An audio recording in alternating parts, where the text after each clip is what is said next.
Alright. Like I said, this was a very quick cut. I will make a little bit of a longer break in around about an hour so that my dog can go out. But let's continue and meet the demise of Omega's homeworld.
Please, continue. Tell us about this truth you discovered. Very well. Bear in mind, however, that the purpose of this conversation is not to impart scholarly knowledge, for such requires that you comprehend the subject matter, which you will not. We will forego the intricacies of our scientific methodology and deal only with the conclusion, the end of our society and our world.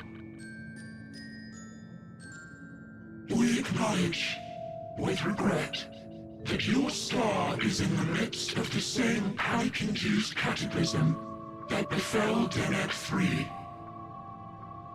As such, in order to avoid causing undue distress, we will refrain from explicitly stating how much time you have remaining.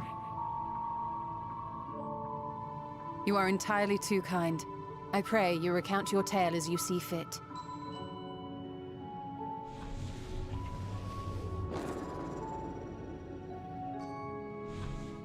In the beginning, the universe was but a tiny particle. Then suddenly, this particle began to expand. Having remained entirely in the bounds of your star, the phenomenon may be difficult for your kind to grasp. But this expansion has since continued unabated. Speculating that the universe could not grow indefinitely, we sought to learn what might occur, and made a worrying discovery. The stars will continue to spread apart, as will their finite thermal energies. Eventually, all heavenly bodies will grow cold and freeze. No new stars will be born, and the universe will enter onto an eternal ice age.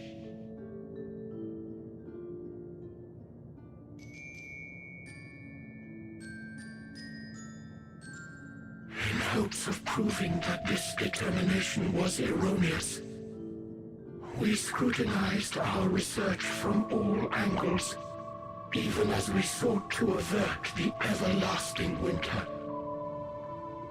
The endeavor proved fruitless. So infamously so, in fact, that it became synonymous with vain effort. The universe as we know it would end, and there is no way to prevent it. Beneath the weight of this knowledge, our society stagnated. Though we had time still, it was a cold comfort. Why strive for anything when desolation is assured? When our wealth of wisdom, accumulated since the dawning of our kind, would be forever lost. No civilization would rise from our ashes. No scholar recover our knowledge. In silence unbroken, naught would stir.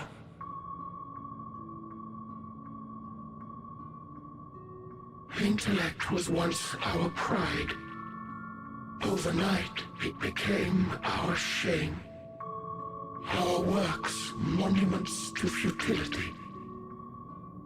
Immortality, our greatest invention, became a source of suffering. Rather than suffer on, many chose to unmake themselves by means of etheric exsanguinators.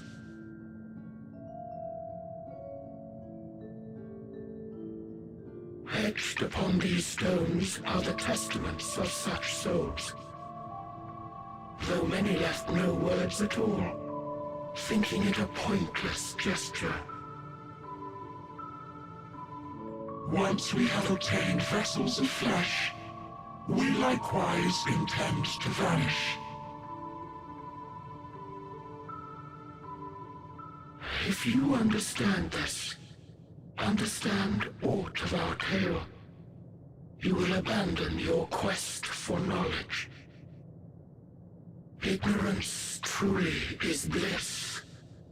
If you would cling to your illusory happiness, remain primitive and pure. It is the only way.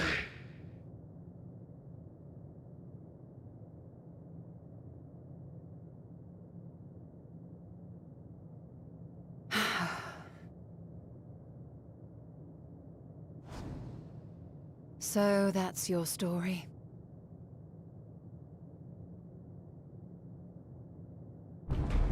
While I appreciate your advice, I will not heed it. Convinced though you may be of this truth, it is yours and not mine. Indeed, truth, I have ever believed, is in the eye of the beholder. Are you suggesting that we have reached a faulty conclusion? That our science failed us? Hardly. As you yourself said, the subject matter is beyond my comprehension. And that, I accept, is true. I do not possess the knowledge to prove or disprove your conclusion. In my mortal years, I doubt I could even approach the wisdom of the air. But of one thing am I absolutely certain. I would not be happier in ignorance. Y'shtola, no! You mustn't!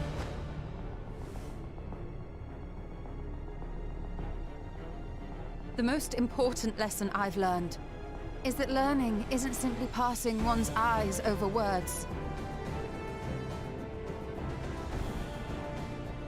Nay, it is when understood for oneself that knowledge attains its true value. This is what has sustained me, driven me onward in joy and wonder, in anger and sorrow.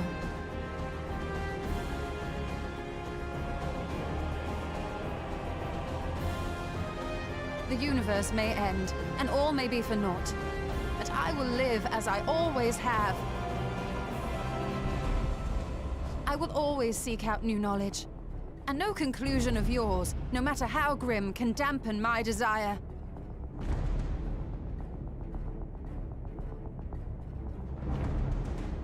I suppose it is only to be expected. Their feeble minds cannot fathom the terrifying gravity of it all. But worry not. We consider it our duty to enlighten you. And we will not stop until you grasp the full extent of our despair.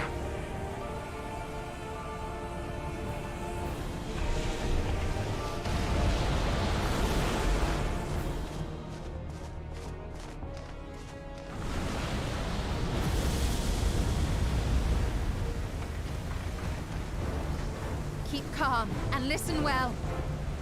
Though my body will soon dissipate, there may be a way to restore it. Asm's magic. So long as our souls remain, you can use it to summon us back. But you mustn't, for it would mean losing our way forward. This I only reveal so that you can promise not to invoke the magic. We came here knowing what victory may cost, so press on. Press on, and do not look back.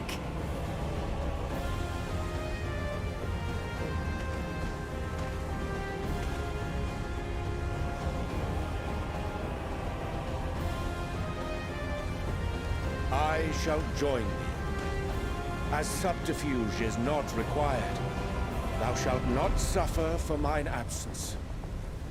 Riange. My resolve hath never been as strong as thine. Full oft have I wavered in my decisions, and afterwards been stricken with regret. In spite of this, I may still stand with my comrades, supporting them as they attempt the greatest of feats. This truth I have learned in the course of our journey. And many though my shortcomings may be, I may also claim to excel in prophecies. My studies, into which have granted me the flexibility of mind needed to bend this malleable reality.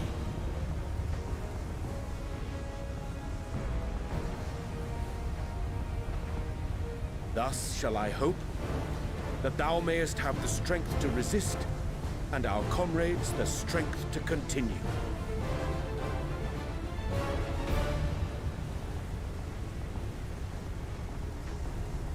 With you to urge us on, how could we possibly fail?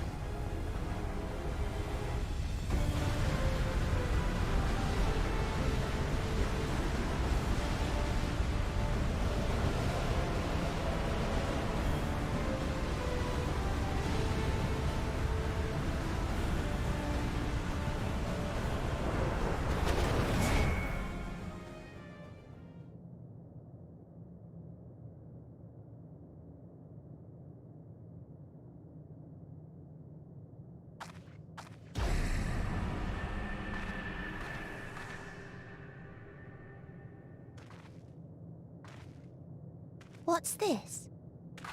An extinguished civilization. Rekindled.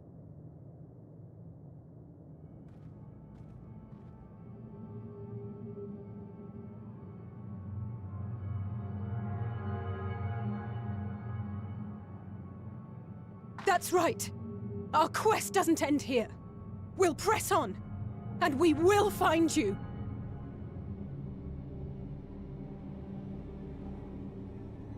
There. That's where you'll find me. Is that another star? Of the stars we visited, most were already devoid of life. And where there was life still, the inhabitants wished for death. But even death, we learned, isn't truly the end. It is but a part of the cycle of rebirth.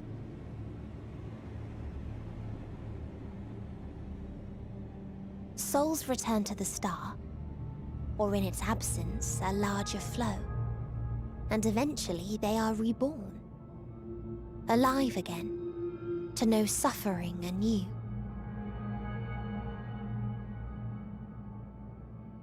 True salvation lies not in dying.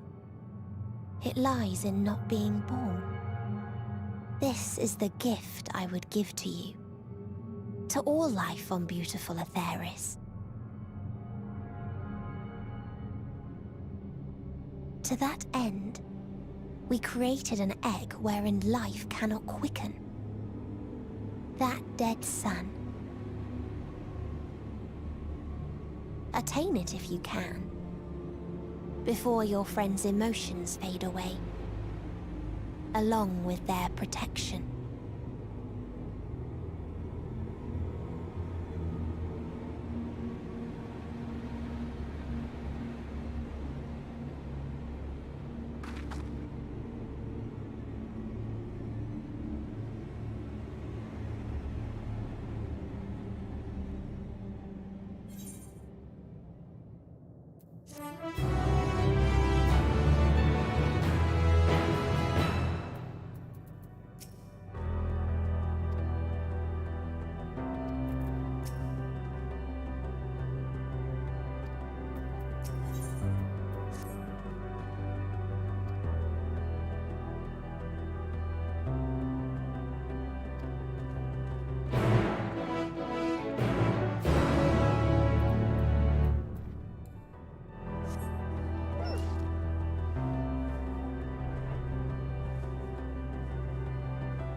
Now this should look very familiar to most people that have played the Omega raid.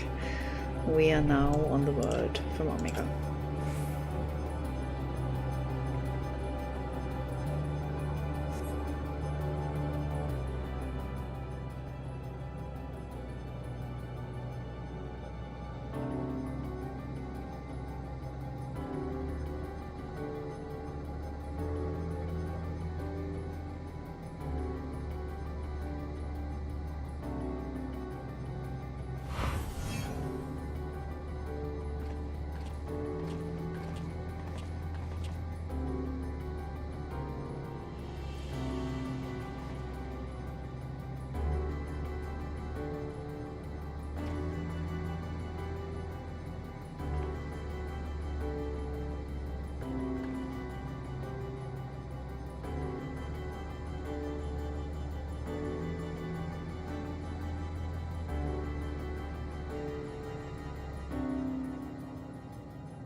Well, I'm out of ideas. As am I. Operating such consoles is trying enough. But if we can't even activate it? Perhaps there is a way. First, consider the world that has been recreated here. Its inhabitants were machines who gathered combat data to enhance themselves.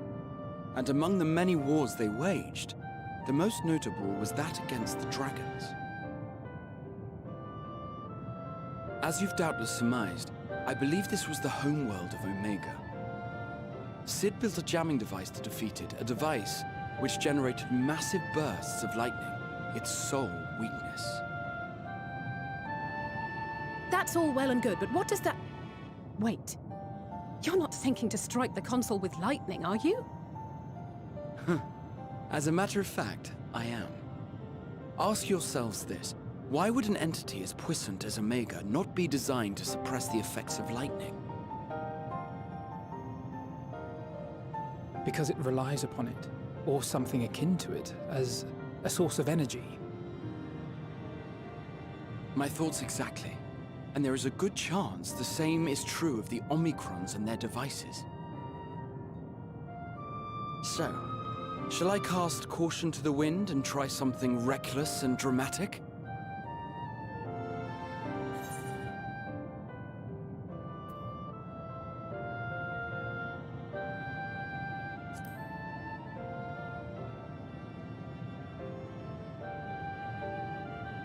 Very well. Here I go.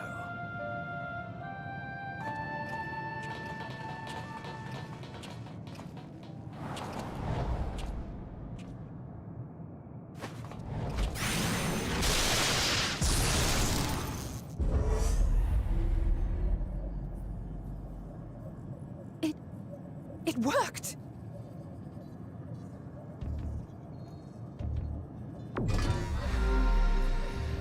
Open information to Communications Module 1.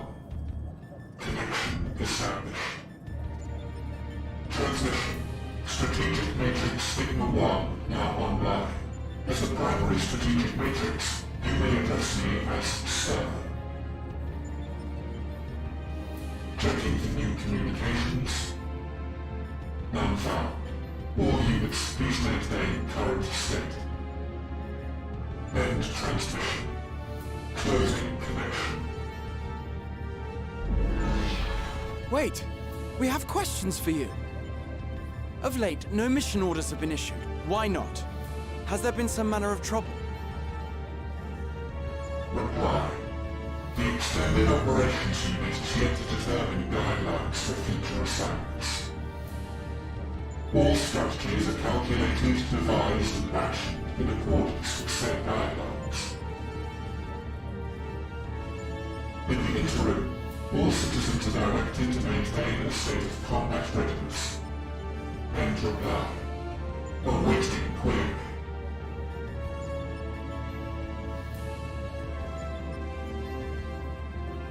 Can you tell us why the Extended Operations Unit hasn't yet determined the guidelines? Unable to comply. Information unavailable or access restricted. In that case, is it possible for us to communicate directly with the unit? Access denied. Unable to establish connection. Is there anything you can tell us? Have there been any abnormalities, like a threat to the star or widespread unrest? Reply. Negative. All citizens continue to operate at maximum efficiency. If your operations are suboptimal, please proceed to a maintenance facility for evaluation. Otherwise, stand by at your designated post. End reply. End transmission. Closing connection.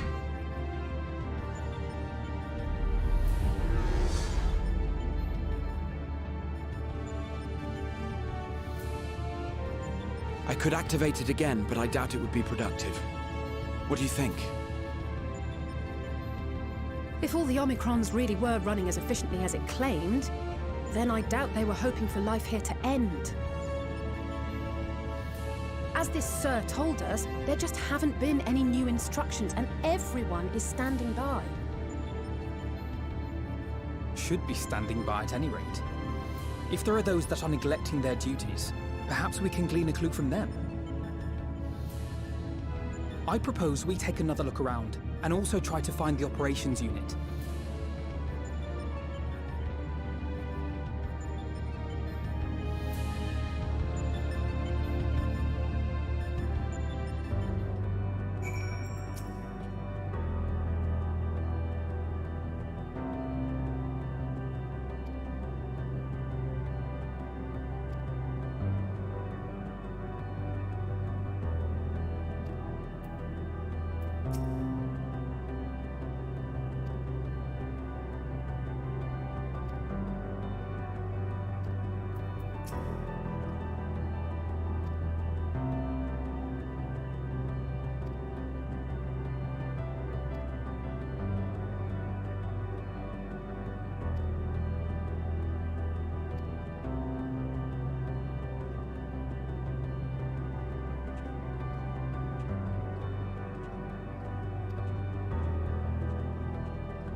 Alright, I will make a quick break here, bring the dog out, and I will probably be back in like an hour or so. Thanks for watching.